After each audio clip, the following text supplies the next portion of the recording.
రాజ్యాంగానికి విరుద్ధంగా, దేశానికి విరుద్ధంగా, న్యాయానికి ధర్మానికి విరుద్ధంగా బోగస్ ఓట్లతోటి, నకిలీ ఓట్లతోటి బూతులను కబ్జాలను చేసుకుని గెలిచిన ఒక ఉద్దండ పిండు ఈరోజు ఎంపీ అయ్యి నిన్నటి రోజున పార్లమెంట్ లో ఓటు తీసుకుంటున్నాడు.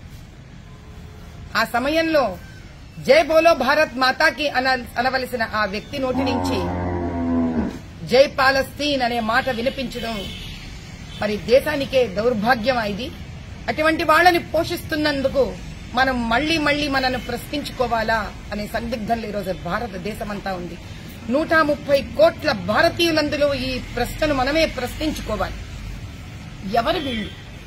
రజాకార్లమంటూ రజాకార్ల ఉద్యమంలో నుంచి వారిని చంపి ఆ రక్తం నుంచి బయటికి వెలువడిన ఎంఐఎం పార్టీని తన సొంతం చేసుకుని కైవసం చేసుకుని గత 40 నుంచి 50 ఏళ్ల నుంచి పరివారమంతా ఇక్కడ పరిపాలన చేస్తోంది తెలంగాణ రాష్ట్రంలో. ఇక్కడ రాజ్యంలో గెలిచిన వాళ్లు కూడా ఇక్కడ ఏ పార్టీ ఆధిపత్యంలో వస్తుందో వీళ్లకే సపోర్ట్ చేయడం, మద్దతు ఇవ్వడం ఒక ఆనవాయితీ అయిపోయింది. చిటిక వేస్తాడు తమ్ముడు 15 నిమిషాలలో ఖబర్దార్ చూసుకోండి ఈ దేశాన్ని శ్మశానంగా మారుస్తామంటారు. మరొక్కసారి అన్న అంటాడు నేను ఆపాను కాబట్టి ఆగుతున్నాడు, లేకపోతే ఏం చేస్తాడో చూసుకోండి. ఏం చేస్తారు వీళ్లు? ఏం చెయ్యాలని నిర్ణయించుకున్నారు వీళ్లు? ఎవరికి చూపిస్తున్నారు వీళ్లు తమ విశ్వాసాన్ని?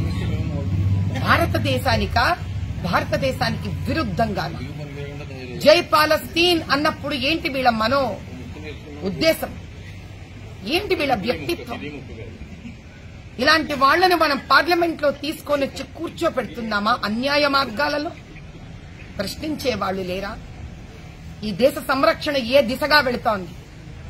130 కోట్ల మంది జనాభాలకు మధ్యలో ఇలాంటి వాళ్లు మన మధ్యలో ఉండడమే కాకుండా ఏదో మార్గంలో అన్యాయమో అక్రమ మార్గాలలో వాళ్ల సీట్లను కైవసం చేసుకుని వచ్చి పార్లమెంటులో కూర్చుంటే ఆ పార్లమెంట్ కి సంరక్షణ ఏది? సురక్షితంగా ఎలా ఉంటుంది?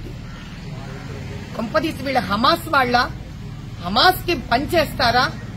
హమాస్ ఆశయాలను భారతదేశంలో నిర్వర్తించడానికో వాళ్లను సంతోష పెట్టడానికో ఉన్నారా?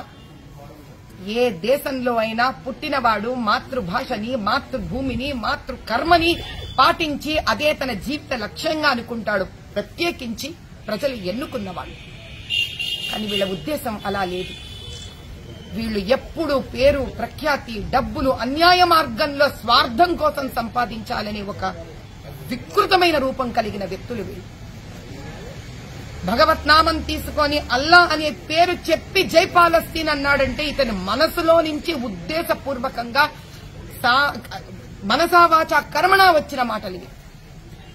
నేషనల్ సెక్యూరిటీ కౌన్సిల్ వాళ్ళని నేను ప్రాధేయపడుతున్నాను, కూర్చోపెట్టండి, ఈ వ్యక్తిని ప్రశ్నించండి, వాడి ఉద్దేశం ఏంటో, అతను ఎందుకన్నాడు ఈ మాట, దాని వెనకాల ఎంత పెద్ద కుట్ర ఉంది, ఈ దేశానికి ఏ అన్యాయము జరగబోతోంది. ఇప్పుడు కనుక మనం త్వరత పడకపోతే, ఇప్పుడు కనుక మనం దీన్ని కనుక పరిష్కరించుకోకపోతే ఈ భారతదేశంలోనే శత్రువులకు మనమే పాలుపోసి పెంచిన వాళ్ళమైతాం. జై బోలో భారత్ మాతాకి జై.